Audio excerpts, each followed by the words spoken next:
Bonjour à tous et bienvenue dans les coups de cœur de la ludothèque. Aujourd'hui, la forêt mystérieuse. Alors, la forêt mystérieuse, jeu pour 6 ans et plus, où un jeune garçon va devoir vivre une aventure, traverser une forêt maudite, affronter une créature dans un temple pour gagner la partie. C'est un jeu coopératif où les joueurs, tous ensemble, vont tenter de réaliser cette aventure.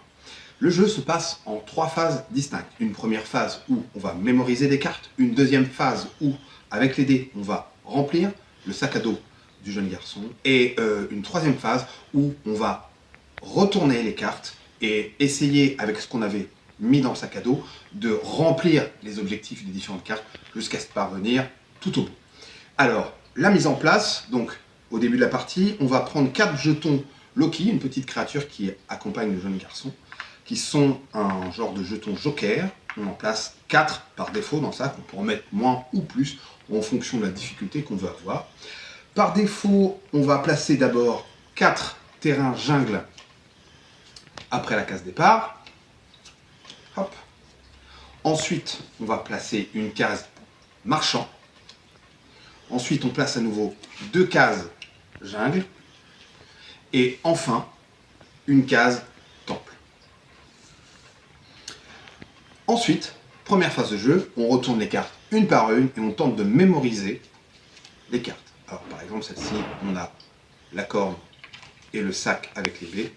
Sur la deuxième carte, on a les cartes pour se repérer dans la forêt et la boussole. Ici, on a la fleur de lotus, la cape, la loupe, etc. On va retourner toutes les cartes comme ça, les unes après les autres, et collectivement, les joueurs essayent de se rappeler. Hop, on va retourner jusqu'au bout. Là, on a encore une loupe, on a encore 2 fleurs de lotus, donc on sait qu'on va en avoir plusieurs. Et là, on a les épées, le briquet. Et on ne va pas retourner ni la carte finale, ni la carte sorcier. On ne les retourne jamais. Ensuite, une fois qu'on a fait cette première phase tous ensemble, on va prendre les dés. Le joueur choisit, on choisit qui commence, il va jeter les dés. Et sur ce qui est indiqué sur les dés, il va choisir 2 éléments et les incorporer au sac. S'il a un Loki, on prend le Loki toujours par défaut, on l'ajoute, et on a le droit de choisir un autre objet. Là par exemple, je sais que j'ai vu les lotus, j'ai vu les cartes, donc je vais prendre une carte et je vais le mettre dans le sac. Une fois que j'ai fait ceci, mon tour est fini, je passe les dés au joueur suivant, qui va faire de même, qui va jeter les dés, qui va choisir, là par exemple, on a vu la boussole, on a vu les baies, donc on rajoute les baies, on rajoute la boussole, ceci jusqu'à entièrement remplir tous les espaces du sac. Donc on va se retrouver avec quelque chose dans ce goût-là, où tout est complété. Hop, voilà. Donc ceci, à chaque fois qu'un joueur jette les dés, hop, on va se retrouver avec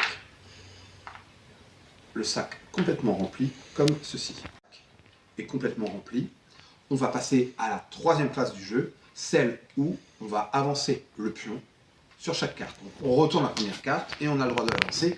Si on a les symboles correspondants dans notre sac, on nous a demandé la corne et les baies. Fort heureusement, on avait pensé à les mettre dans le sac. On peut donc compléter la carte et le joueur avance le garçon. Ça passe au joueur suivant qui à son tour va retourner une carte, vérifie dans le sac commun si on a ce qu'il faut.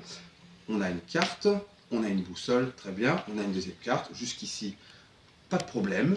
On avance, joueur suivant, ainsi de suite, et on essaye de voir si on n'a jamais rien qui nous manque. Ainsi de suite, etc., etc. Là, par exemple, il va nous manquer les capes. On constate que on n'a pas ce qu'il faut. On a l'épée, mais dans notre sac, on n'a pas, on nous demande la cape, on ne l'a pas. Dans ce cas-là, on va utiliser le petit animal Loki. On pioche un Loki, on retourne le pion et on voit, Loki va avoir différents effets et on voit si ça peut nous être utile ou non. Là, malheureusement, j'ai pioché un pion où il n'y a pas la cape, donc on a perdu un Loki pour rien, et c'est au joueur suivant. Le joueur suivant, puisqu'on est toujours coincé ici, va devoir à son tour utiliser un Loki, et là on nous autorise à échanger un objet de notre sac contre un objet qui nous manque. Donc là, on va pouvoir par exemple enlever un des briquets, prendre une des capes et le mettre, et c'est au joueur suivant. Ensuite, lorsqu'on arrive au marchand, celui-ci nous propose son bâton magique. Alors lorsqu'on arrive au marchand, il nous propose toujours un échange qu'on n'est pas obligé d'accepter. On n'est pas obligé de prendre son bâton si on ne le veut pas. Si on estime que ce qu'on a va nous suffire et qu'on a on s'est bien rappelé ce qui nous manquait, on n'est pas obligé. Mais on peut accepter si on le souhaite. Et là, par exemple, il nous demande un jeton Loki, ce qui est quand même dur de se séparer d'un jeton Loki, et n'importe quel objet de son sac. Imaginons qu'on souhaite malgré tout le faire, on met un pion Loki, un jeton de notre sac que l'on estime être en trop, on a le droit de s'équiper de son bâton. Le bâton est un joker très puissant puisqu'il peut remplacer n'importe quel objet. On continue la partie. Ici, on va nous demander une fleur de lotus 2 même. Hop, que l'on a la loupe. Donc très bien. On avance. Ici, on nous demande 2 épées et un baquet. Il nous manque une des épées, pas de problème. On va mettre le bâton du sorcier. On avance. Et enfin, lorsque l'on arrive à la dernière carte, on doit affronter la créature du temple. Et là, on doit, comme avant, compléter avec les objets que l'on possède. Si on arrive à compléter, on a gagné la partie. Le petit garçon a vécu son aventure. Il peut même retourner chez lui, dans son grenier d'où il est parti. Et nous avons gagné. Voilà, c'était la Faumérie mystérieuse, le coup de cœur de la ludothèque.